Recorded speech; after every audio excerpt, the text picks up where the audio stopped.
Chapter 20 of Moon Bear. Sudoki! I yelled. I ran at him, clapping my hands and flapping my arms in the air. Sudoki! Away! Away! Sudoki lowered his head and backed off Cam. Hup! Hup! I yelled, still flapping my arms. Sudoki reared up his rear legs and took backward steps. I lowered my arms and he slumped into his hunches. I patted the floor and he laid down, his head lowered and his ears back. I rummaged in my pockets for his honey nuts, scattered them on the floor, and spun around to look at Cam. Cam had crawled backwards and had had his back pressed against the sliding doors. A trickle of blood ran down his forehead. From a gash just above his eye, he just stared past me at Sudoki, his mouth hanging open. I crouched down beside him. Cam! He stared. Cam, can you hear me? I shook him by the arm. Are you okay? He turned to look at me. Bear, he said.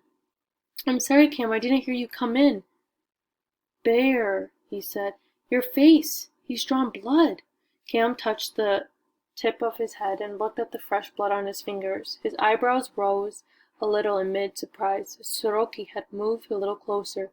He snuffled in my pockets and then started sniffing Cam's feet. I raised my arms and yelled at him. Sit up, Sudoki, sit up. Sudoki sat back on his hunch and then stumped on the floor with a groan, as if I'd stopped his fun. I turned to look at Cam again, but he was just staring between the bear and me, a look of utter disbelief on his face. It's okay, Cam. I won't let him touch you. Cam pulled my arm and pinned me next to him. That bear, he said. Let me put him away. I said the words as slowly and calmly as I could, and then I'll take you home. Cam pulled me closer still and looked his head. No, you don't understand. He turned to me. That bear, with a huge grin on his face. That bear is going to earn us a fortune. I pushed Cam away. What? Cam stumbled to his feet and pointed at Sudoki. He does what you say. So, said Cam, there hasn't been a dancing bear in the city since the one-eyed man's bear ate a tin of rat poison and died. Cam, I said. I turned to pull him around to face me. What are you talking about?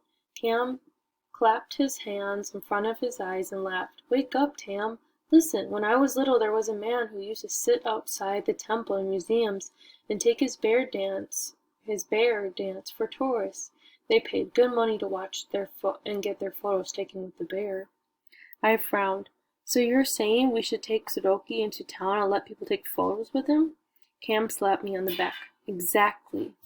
I stretched my foot out and scratched Sudoki behind his ear with my toe. Sudoki rolled over and licked my toe. I thought of tourists who would visit the Bill farm, how they would laugh and pointed at the bears. I didn't want that for Sudoki. I don't know, I said. Besides, I don't know what he's like with strangers. He drew blood on you. Cam touched his head. He didn't bite me, he said. It's where I hit the floor when he pushed me down. I stared at the bear, the bumps falling on his head.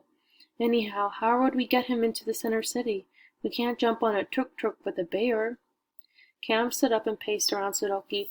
We wouldn't need to. We'll take the three-wheeler in the car I used to run errands at home. He'll fit in. Just. I stared at him. And, he continued, we'll be equal partners. We'll split it right down the middle, 50-50, half each. We'll get into the city, collect money, and you'll be in charge of the bear. What if the doctor finds out? I said. Cam rubbed his chin. That'll be a risk you'd have to take, he said. The doctor is away on the weekends, you say. We'll just go on the weekends. I would lose my job, I said. My father said you could work for him. I ran my hand through my hair. Cam opened his hand out. Think of the money, Tam. What would you do with the money? I walked away from him, scuffling the floor with my feet. Sudoki scrambled up and looped around beside me, pushing his nose into my hand. His claws clicked on the concrete. I kneeled down, buried my face in his fur. I didn't like the thought of him being gawked at, but maybe Cam was right. If I earned money, I could pay my way to visit home, buy more silks for Ma or food and the cloth for Suli and May. The doctor would never have to know if we went on the days he was away. Maybe they would even be a way to get Sudoku back into the forest. I paced around the circles around his cage. Maybe, maybe, maybe. I stared down the line of bears. Hula was sucking on the bar, licking one area over the other. Mama Bear's cub swung side to side, banging his head against the cage. Sudoku leaned against me. He was becoming a big bear. In another few months he might be too big to handle. There would soon come a time when the doctor would milk him for bile, and I would lose him. Sudoku would live like the other bears, caged, confined. He would never see the forest or feel the rain or the earth beneath his feet. He would become a bile bear, and there would be no life at all. I closed my eyes and tried to push the thoughts away, but an image of him pressed against the bars burned inside my mind.